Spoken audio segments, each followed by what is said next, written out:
रंगमंच से आपका जुड़ाव कैसे हुआ? आपका पहला नाटक कौन सा है और किस संस्था के द्वारा हुआ? ये बहुत ही पुरानी कहानी है। सन 1958 में जब मैं सिर्फ 16 वर्ष का था तो हमने सबसे पहला नाटक किया था सुल्ताना डाकू।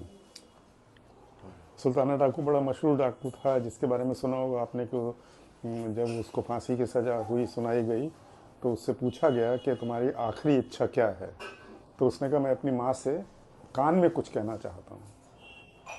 और जब उसकी माँ आई कान तो उसने अपनी माँ का कान काट लिया और उसने कहा कि ये सब गलत इन्होंने किया सुन सुनकर और मुझे ठीक रास्ते पर नहीं रखा, इसलिए मैं डाकू बना और आज मेरी ये स्थिति हो गई। तो उसमें हमारा ये रोल था कि लोग बैठे हुए, पूरा याद नहीं मुझे, हम रस्सी से ऊपर से खसक के आते हैं नीचे डाकू के ड्रेस में और वो सब लोग डर जाते हैं वगैरह वगैरह। वो मुझे याद नहीं है पूरी स्क्रिप्ट उसकी, क्योंकि कितने साल हो गए। वो मेरा पहला नाटक आप कह सकते हैं था। कौन सी संस्था रही होगी?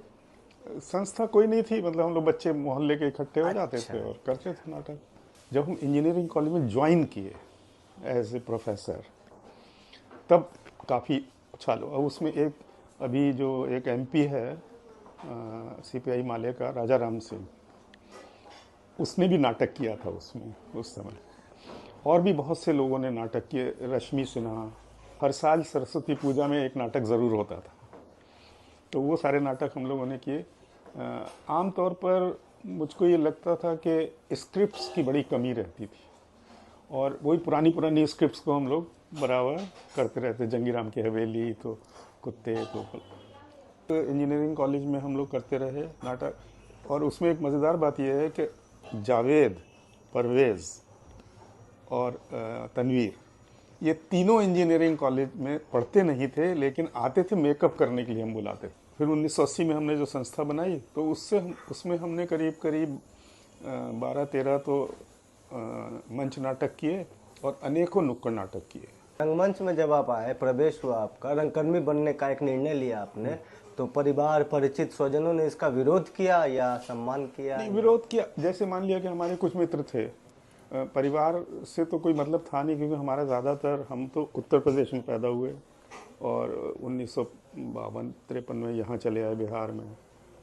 60-70 साल से यहीं हैं बिहार में। हमारे कुछ मित्र कहते थे कि इंट्रोड्यूस करते थे दूसरे को कि ये प्रोफेसर हैं और नौटंकीबाज भी हैं बस इसी तरह का विरोध, व्यंग्यात्मक विरोध आप कह सकते हैं।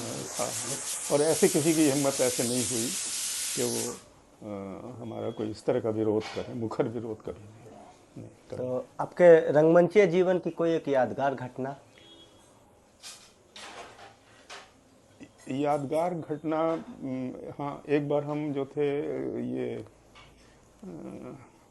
दूरदर्शन वाला जो वो है ना, या आकाशवाणी वाला, वहाँ पर एक नाटक कर रहे थे। तो वहाँ पर पुलिस हमको पकड़ के ले गई और अपनी गाड़ी में बैठा लिया और ले जाके थाने, कोतवाली थाना में बैठाया 2 घंटे और फिर उसका छोड़ दिया। कुछ कहा नहीं हमसे, लेकिन हम उस समय बहुत उद्वेलित हो गए थे कि मतलब किस तरह की दुनिया हो रही है, कैसे हम सरवाइव करेंगे इस दुनिया में। आज हमको इस तरह पकड़ लिया, कल हमको नौकरी छूट जाएगी इसी के चलते, तो क्या करेंगे। तो वो एक बात थी। आपके द्वारा किए हुए या देखे हुए किस नाटक या किस मंचन ने आपको बहुत प्रभावित किया? तो एक नाटक था जिसमें हमारी वाइफ ने भी काम किया था, इप्टा का ही था, महाभोज। वो बड़ा अच्छा लगा नाटक। और एक नाटक जिसमें हमारी बेटी थी, वो वृक्ष वो नाटक था। वो बहुत अच्छा नाटक था, जिसमें ये परवेज़ की बेटी बनी थी। रंगमंच के क्षेत्र में आपके आदर्श कौन है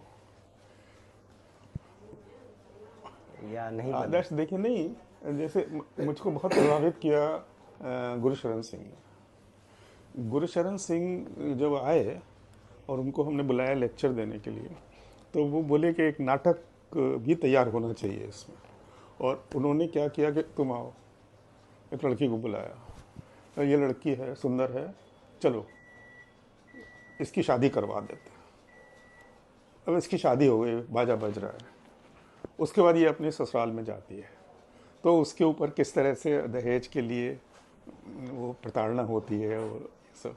तो एक लड़की थी सोनी करके, शायद उसने किया था वो मतलब बहू का रोल, और उन्होंने एक नाटक मिनटों में तैयार कर दिया।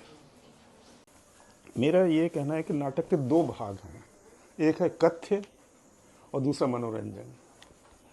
कथ्य का काम है संदेश देना, ये नाटक का काम है, और वो संदेश कितना एब्जॉर्व होता है जनता में, कितना वो उसको आत्मसात कर पाते हैं, वो उसकी सफलता का एक बड़ा मापदंड है।